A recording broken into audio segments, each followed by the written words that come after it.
Hey, how's it going, guys? Mr. Boss for the win here, and in today's Grand Theft Auto 5 video, I'm going to be giving you guys my GTA Online Lowriders DLC first impressions. I know it's Friday, and I know the DLC came out on Tuesday, but with these first impression videos, I like to let a few days go by so that I can really get a feel for the entire DLC, and that I can also kind of get through the honeymoon phase, because I see a lot of first impressions that are done like hours after the DLC comes out, or a day after the DLC comes out, and a lot of that time I'm just so hyped up with all the new content that I can't really give an accurate review.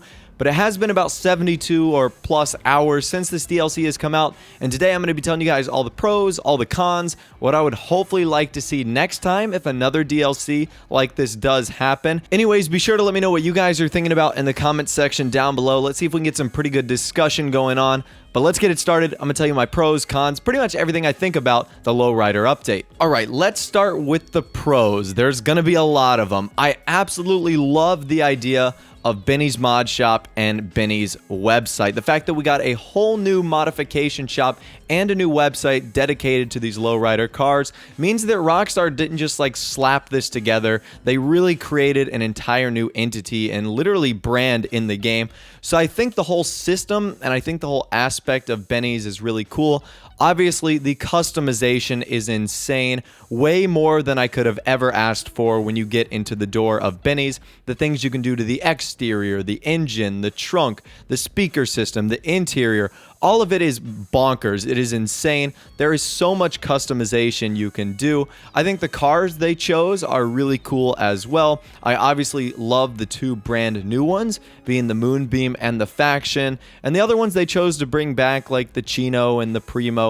Those were pretty good selections as well. As you've seen in other videos, I've told you what cars I would like to see going forward if they ever do another one. But off the bat, it was a pretty great selection of vehicles, which is a huge part of any Grand Theft Auto Online DLC. I also thought that the overall new features and patch notes changes that they brought into the game were pretty awesome. The interactive menu features where you can basically open up all the doors to your car, where you can buy ammo and weapons on the go. I thought that was awesome. Basically, if you haven't watched or don't know about the patch notes, I'll leave a link to that video that I did in the description talking about some of the coolest things they added. I really do think that those are awesome in terms of that.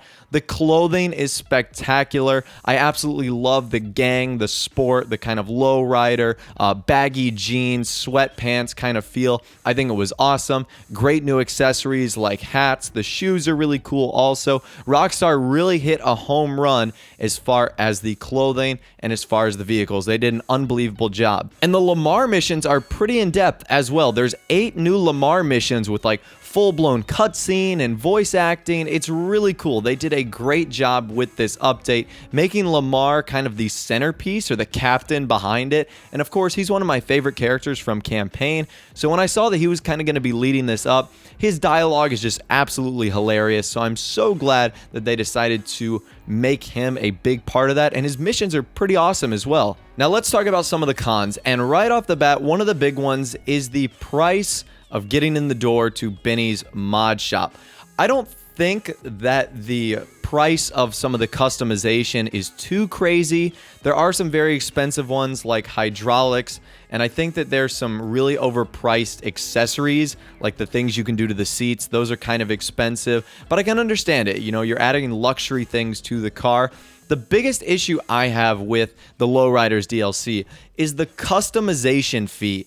Just to be able to get into the door, that's like an extra $400,000. And yes, I know there's only 6 vehicles in the game, so I'm guessing Rockstar wants to make this a rarity thing. And typically things that are rare are more expensive. But I thought the customization fee was just way overblown. It added like $400,000 to your total bill, which really didn't need to be there. So I thought that that was kind of unfortunate. There were also some other pieces in there that were a little expensive. Spending $700,000 or $800,000, maybe even $1 million on a lowrider is definitely an investment, especially when there's 6 cars that you need to modify. So I thought it was a little overpriced. I won't go as far as say that it was like ill-gotten gains, like $10 million for a jet overpriced. but it was still pretty pricey. I also wasn't really impressed with the weapons. We've gotten so many like pistols, and I know this was a submachine gun, and melee weapons. I wish we would just get something else. It seems like that's all we're getting lately. The Tech 9 or the machine pistol, it's really not that great. It looks super cool. The reload is very long, and the clip is like 20 with extended mags, so it pretty much is underclassed in every facet and every category that you see. And also the machete, I mean, it's cool, but how often am I really using melee weapons in online? They're pretty much only great against NPCs. A cop is going to kill you no problem, and certainly other players in the game are going to kill you no problem also. So overall, I thought it was a really, really good DLC. I liked what Rockstar did. Obviously, the fourth apartment was awesome. All the features that they're allowing us to do with all the interactive menus and the cars. And really, what I want to see from next time is just more of the same.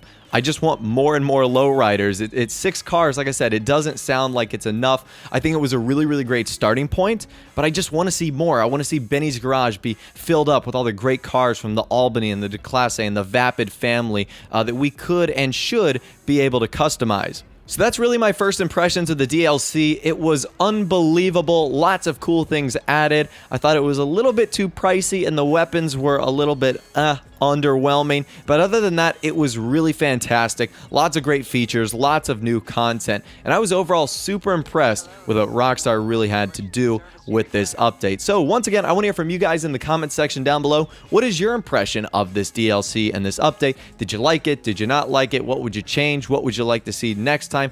Let me know what you're thinking in the comment section down below. Once again, if you did go on to enjoy the video, a like rating would be awesome. And of course, subscribe to my YouTube channel if you are new or you like daily Grand Theft Auto 5 videos like this. With all the way, guys, like I said, thanks for watching. Take care, and I'll see you guys in the next video.